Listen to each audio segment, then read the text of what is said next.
So Spitfire is one of the most versatile virtual instrument creators on the market.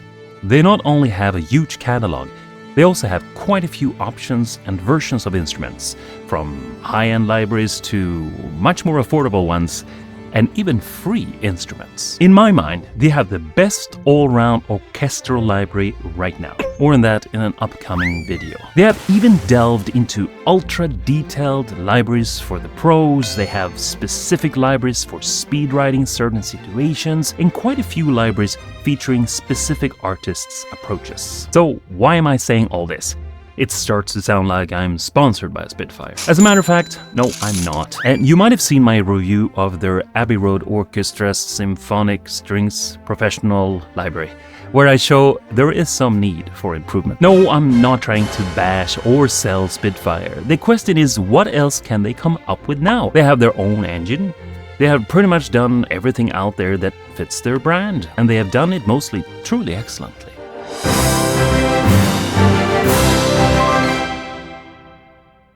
Hi there, this is Sam with Second Tier Sound. Really nice to see you here. If you enjoy my content, please consider supporting me by liking, sharing, and commenting on my videos. I also have some affiliate links below, which supports me if you decide to invest in some of the instruments I review. But you can also invest in yourself by checking out my courses. I create courses that I think you really need, that truly will advance your options as a composer with a DAW. And more courses are on their way.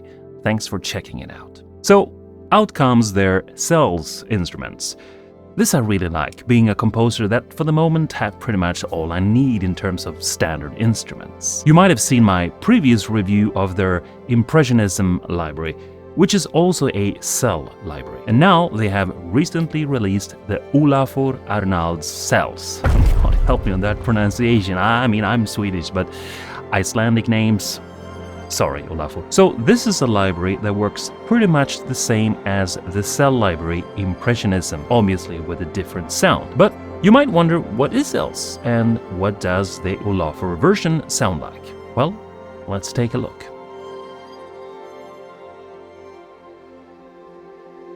Cells try to capture a more dynamic and alive sound, more like evolving landscapes, containing small details that are often lost in conventional libraries. Not having access to these details, one often sounds a little stale unless one has access to more advanced libraries, or working more deeply with the dynamics. Cells utilize the instrument's quirks and uniqueness, also capturing the natural dynamics of the sound, making it feel like you're almost working with real musicians that add their own touch, bringing more life to the sound. The engine also takes into account what harmony you are in, so that the intervals, or for example trills, match the chords you're playing. It's one of those libraries that you can play a chord or two for a long time and just enjoy what is going on, which is rather gratifying and inspiring, as most conventional libraries can really kill creativity if you don't work with the sound.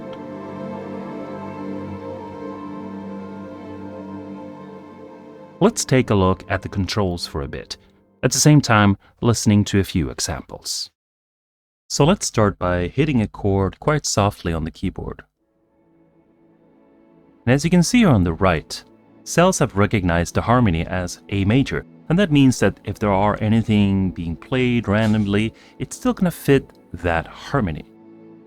I can obviously then change the modulation wheel to have different dynamic swells.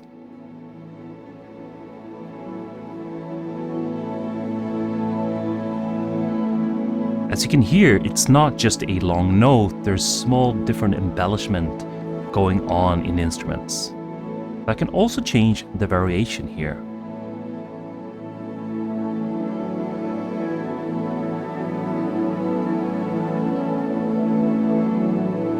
So this is almost like an extra modulation wheel on top of the one. But there are more ways of changing the sound. If I hit the keys a little bit harder,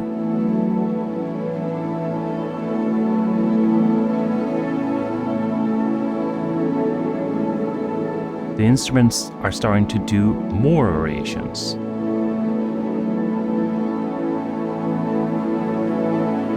And let's hit the keys the hardest.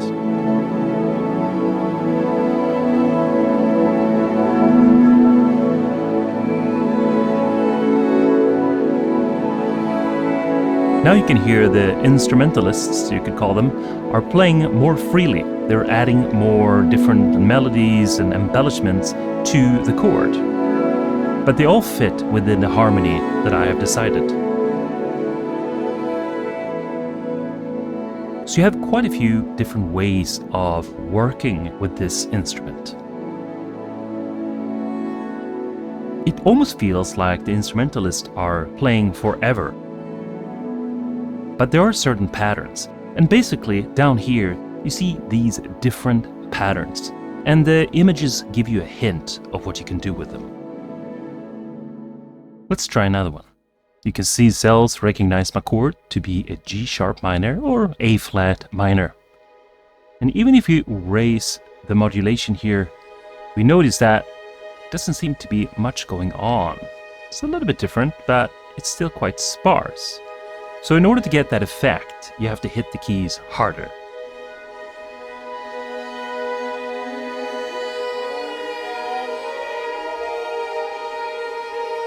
Now this patch actually does not have a variation, but it has reverb, which you can change or add.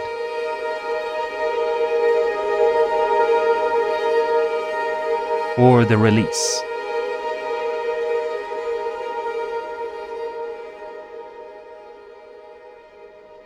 So let's talk a little bit about this section here. You have played, which I have on right now, and that's when cells sort of recognize what you're doing. It doesn't always do it perfectly depending on how advanced your chords are, but it can recognize quite a few chords. I never had a problem with it. It actually always sounds the way I want it to. But if you want to play in a specific key, you could go to Set and then decide what key you want to be in. Then you don't have any issues with it suddenly changing it, thinking you play something else. You can also change to a lot of interesting scales and chords, and you can also have out of scale on and off. Let's try the clouds.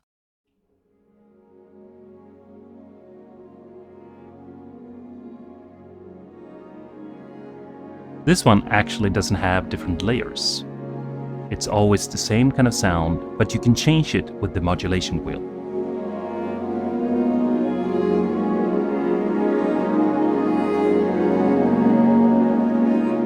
So all these patches behave a little differently, and if you don't know what they do, you can always check the info box down here. So just hover above any patch, or actually almost anything in the interface, and the box will tell you how it works. You can also change the mics. And typical of Spitfire, there's quite a few. But you can really change the sound to become more intimate, close, or even wider. So that's a nice option. Then there's an FX tab, which is really the same as this wheel up here, but you see it all at once. It might be a little bit easier to work with. Up here, you have the different instruments. And the first one we're using now is called Full Band, which is pretty much the one you're going to use most of the time. They also have a synth and an individual bass, which is nice because you can control the bass a little bit more rather than it sort of playing around, improvising, maybe doing the bass notes you don't want to. And then you have a few more variations of the synth. And then individual articulation sets. It's still the full band, but it has more specific articulations, so it's easier to control rather than always having to match the velocity. So let's take a look at some of these instruments. So let's take a look at the synth in the cells section. So this means it's gonna behave pretty much as the strings are behaving, meaning if I hit the keys a little bit harder, I get more of an interesting effect. So let's try the first one, cells 1. So if I play very softly, it's just gonna be a very simple, warm synth sound. So then if I start to hit the keys harder, I get more of a variation.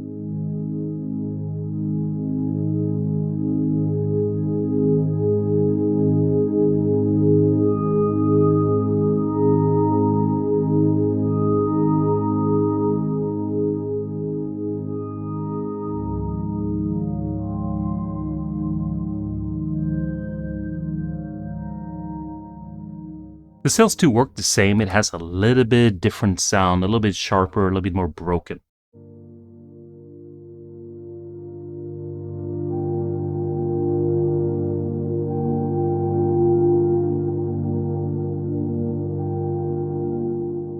And then we have Cells 3.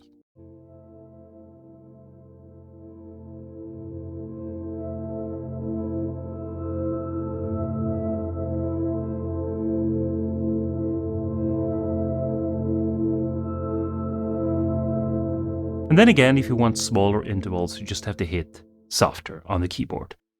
Even though this sounds really nice and works great with the strings here and as an underscore patch, there are more synths in here. First, it's the bass one. And they put this in here partially because it's a very beautiful sound, but also because you can control the bass. If you use the Cells patch with the bass, you might get random notes that you don't want in the bass register. So here you have different sounds.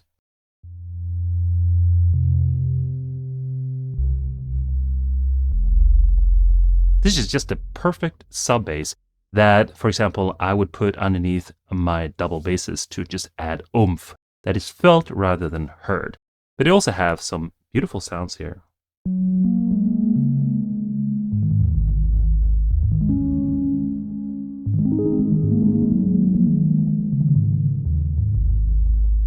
Really love that. Short stabs.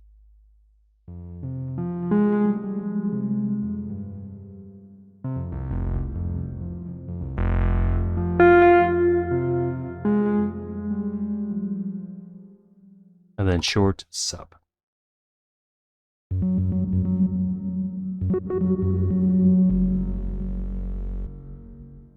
Then we also have quite a few different interesting pads and shorts. So let's try these. Stab.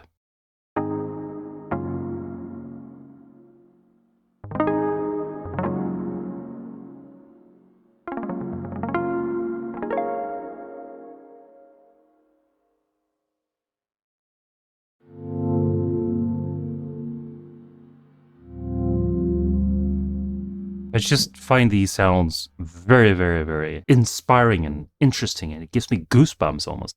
And then we have a version of ratatatata, just basically more of it, and I really like this. Ooh. Lovely. And then single hits. Ooh, the bass, it's so lovely. And then pads, also beautiful. And all of them are quite different, so you have to play with them all.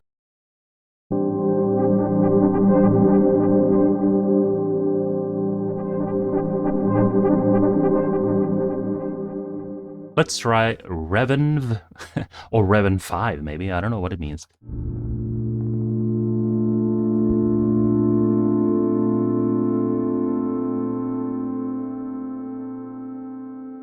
And also let's try PS Waves 3.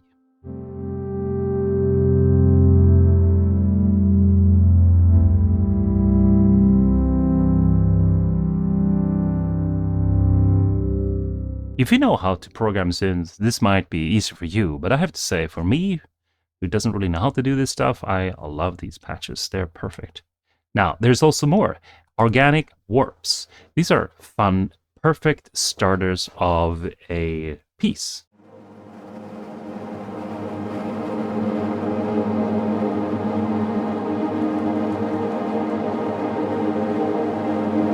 I think these are all basically different kind of granular versions of the string samples, but I really like it. Submerged.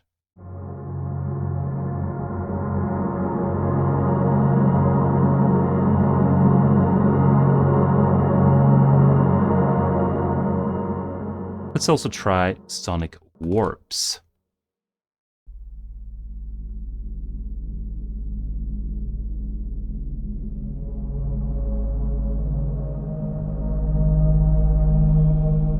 Wow, that creates a whole landscape. And then you have a bunch of tape machines. The sound is really nice.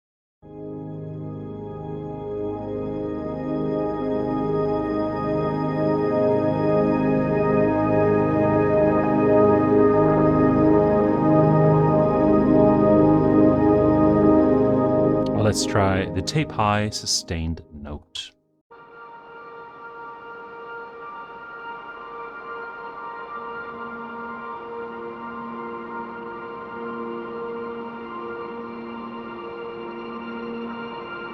Beautiful sounds, instantly inspiring and also evolving. Then we also have the full band, and we have all kinds of different articulation sets. And why is this? It makes it easier to work. You have more options. You see, in the other full band patches, you basically have to make sure that you hit the keys with the right velocity or you don't get the effect. But not only that, you can also decide more what kind of intervals do I want the players to play. Let's try the long, medium, major, second.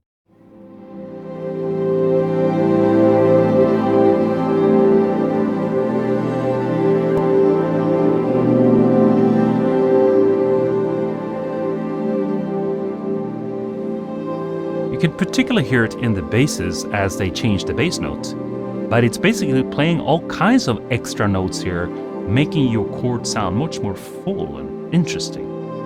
You can try a more simple chord and see what it does.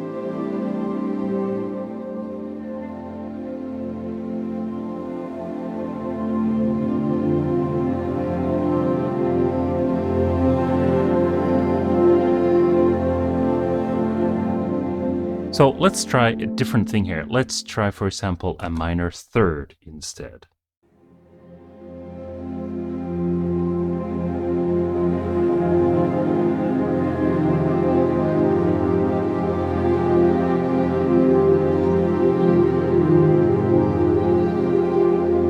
If you listen carefully, you will hear that it's adding all kinds of interesting notes, filling up your chord or even creating harmonies that you haven't thought of. But it's still following the scale if you wanted to, which is really nice. Let's try long, medium, perfect fourth as well.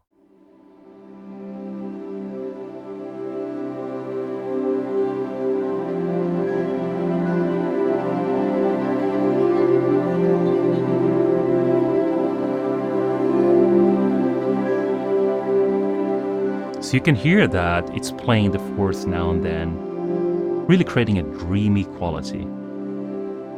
The great thing is that you can then decide what chords you're playing and switch between those so that the orchestra is following your harmony better. And I think that's a really nice idea.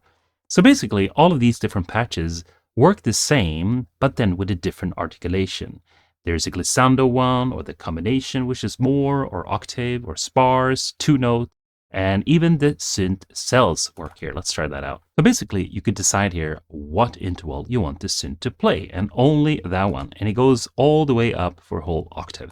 Let's try the fifth.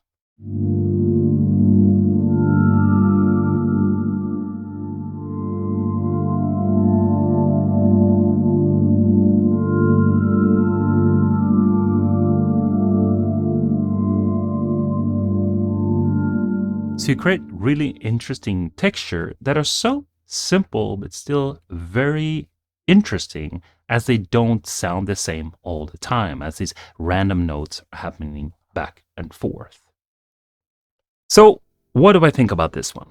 Well, this is not an all-round orchestral library. It's not a deeply sampled specific instrument with a million articulations. It's not that great for playing melodies or for performing more specific and detailed ideas. In fact, it pretty much does only one thing. But it does that thing extremely well. Even though this library steers you towards a pretty specific genre of subtle, lower energy that seemingly at first sounds the same no matter what patch you choose, it still generates a beautiful landscape that you can use just on its own or embellish and thicken almost any orchestra if done tastefully. It will also work great outside the orchestra. As you stay a little longer with each patch and pay more attention to how it works and what it does, you eventually start to see the difference and what the patch would be useful for. Some works great for just one note, while some sounds truly spellbinding with a chord. The synths are really simple, but still works really well. You could probably create these sounds yourself if you know what you're doing, but it's really satisfying to have these patches accessible so easily, and they match the strings really well. I do find that the variety in the strings is quite limited, and it does feel from time to time that it's just the same sound with some small variation spread out in many patches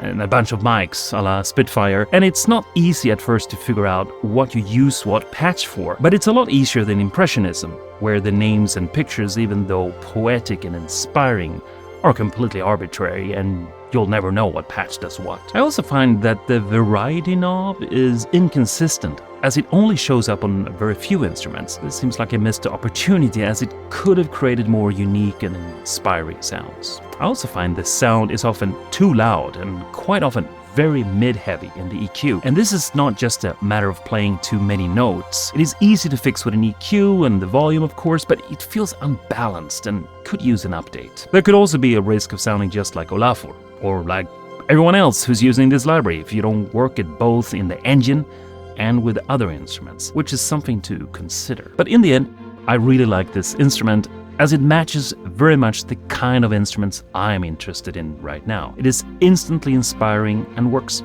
perfectly for making that subtle difference in quality that makes your music more fresh and alive, in this genre of course. The sound is top-notch, and I feel I have enough control to make the music fit my needs. I do think the price is not the worst. I mean, the quality is really good here, and it does what it says on the tin. There are no real problems with the library, but as the scope is still quite limited, being aimed at very specific composers and compositions, I feel it's a little bit on the higher side. But perhaps Spitfire will create a smaller version in the future, as they are known for their original series where you can get a bit from a bigger library, still sounding as good. Anyway, that is it for this time. I hope you enjoyed the review.